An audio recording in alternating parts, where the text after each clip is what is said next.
Καλησπέρα και καλώς ήρθατε σε άλλο ένα βίντεο του Μαστροχαλαστή. Σήμερα θα δοκιμάσουμε κάτι πρακτικό.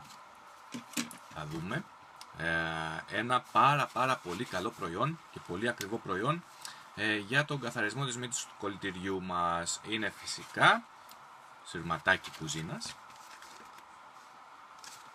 αξίας 80 λεπτών αν θυμάμαι καλά, από γνωστό μαγαζί, δεν το γράφει πουθενά, τέλος πάντων, από γνωστό μαγαζί με παιχνίδια και είδη σπιτιού πολύ φθηνά κινέζικα.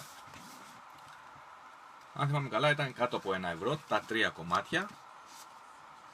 Πολλοί λένε ότι κάνει πάρα πολύ καλή δουλειά για τον καθαρισμό της μύτης του κολλητηριού, καλύτερα από το σφουγγαράκι. Δεν μένει παρά να το δοκιμάσουμε. Για να το σφάξουμε λοιπόν. Πρέπει να προσέχουμε γιατί είναι και πάρα πολύ ακριβό. 80 ολόκληρα λεπτά. Ας βγάλουμε το ένα. Μάλιστα, αρκετά μαλακό. Για να δούμε λοιπόν τι θα κάνει αυτό σε σχέση με το σφουγγαράκι.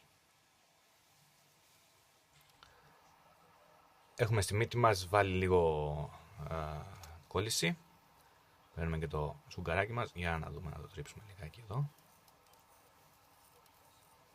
Μυρίζει λίγο περίεργα. Μάλιστα. Καθάρισε. Βέβαια μυρίζει πάρα πολύ περίεργα. Αλλά τουλάχιστον καθαρίζει πάρα πολύ εύκολα και η κόλληση μένει πάνω στο σφουγγάρι και φεύγει από τη μύτη, σε αντίθεση με το σφουγγαράκι που, βρεγμένο φυσικά, που όταν το έχεις κόλληση, για να βάλουμε λίγο κόλληση εδώ πέρα, εδώ.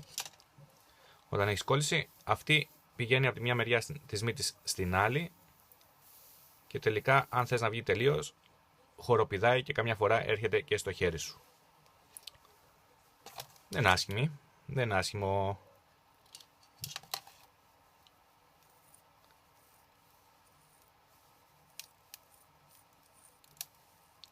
Και καθαρίζει και καλά. Μάλιστα. Χρήσιμο. Αυτό λοιπόν ήταν το ακριβότατο σειρματάκι των 80 λεπτών, αν θυμάμαι καλά. Μια χαρά κάνει τη δουλειά του, οπότε μάλλον θα το προτιμήσουμε. Σας ευχαριστούμε που παρακολουθήσατε άλλο ένα επεισόδιο του Μαστροχαλαστή. Την επόμενη φορά με κάτι καινούριο.